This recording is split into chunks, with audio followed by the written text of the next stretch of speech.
Hello বন্ধুরা, আজকের ভিডিওটি ছিল এই অবধি। তোমাদের যদি ভিডিওটি ভালো লাগে তাহলে লাইক এবং শেয়ার করো। ভিডিওটা পুরোটা দেখার জন্য তোমাদের অসংখ্য ধন্যবাদ। তোমাদের সাথে আবার দেখা হবে অন্য কোনো ভিডিও। মোহনবাগানের কোচ হলেন। তো এটা নিয়ে আজকের ভিডিওটা পুরোটা জানার জন্য অবশ্যই ভিডিওটা শেষ অবধি তোমরা চোখ রেখো। আর তোমরা যারা এই চ্যানেলে নতুন এসেছো, চ্যানেলটাকে সাবস্ক্রাইব করে দাও, পাশে থাকা বেল আইকনটাতে প্রেস করে দাও এবং লাইক কমেন্ট শেয়ার করতে কিন্তু একদমই ভুলো না। তাহলে চলো দেরি না করে মেন টপিকটা শুরু করা যাক।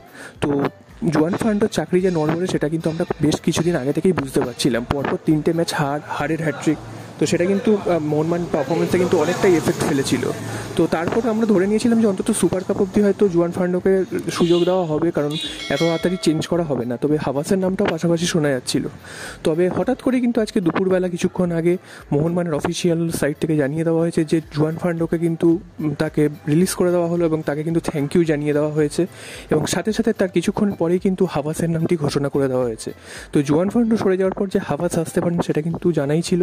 তবে এরকমভাবে হঠাৎ করে যে তাকে সরিয়ে দেওয়া হবে সেটা কিন্তু বোঝা যায়নি। সবাই ভেবেছিল হয়তো সুপার কাপে কিন্তু তাকে শেষ সুযোগ দেওয়া হবে। তবে এই মুহূর্তে কিন্তু আর জোয়ান ফার্নান্ডো মোহনবাগানের কোচ নেই। তিনি কিন্তু মোহনবাগানের হয়ে আইএসএল ট্রফি জিতেছেন, এছাড়াও কিন্তু ডুরান্ড কাপ জিতেছেন এবং অসংখ্য ভালো পারফরমেন্স রয়েছে মোহনবাগানের হয়ে। তবে লাস্টের দিকে এসে তিনি কিন্তু একদমই খেই হারিয়ে ফেলেছিলেন। মোহনবাগানের একাধিক প্লেয়ারের চোট আঘাত সেটাও কিন্তু তাকে অনেকটা ভুগিয়েছে। তো সব মিলে কিন্তু জোয়ান ফার্নান্ডোর পারফরমেন্স কিন্তু বাজে হওয়ার জন্যই তাকে বাদ দিয়ে দিল। তিনি প্রায় 2 বছর মোহনবাগানের কোচ ছিলেন। অ্যান্টোনিও লোপেজ হাভাসকে সরিয়েই তিনি কিন্তু মোহনবাগানের কোচের পদে এসেছিলেন। তো তারপর 2 বছর তিনি মোটামুটি ভালোই সামলেছিলেন।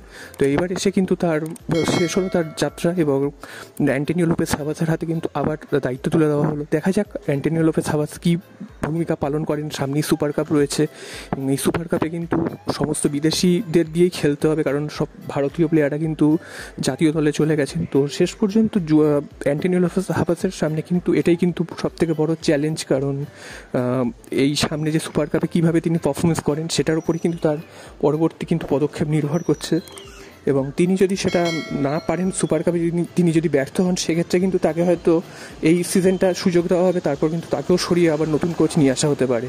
তো দেখা যাক অ্যান্টোনিও লোপেজ হাভাস তিনি আবার মোহনবাগানে ফিরে এসে তার নতুন দিশা দেখাতে পারেন কি।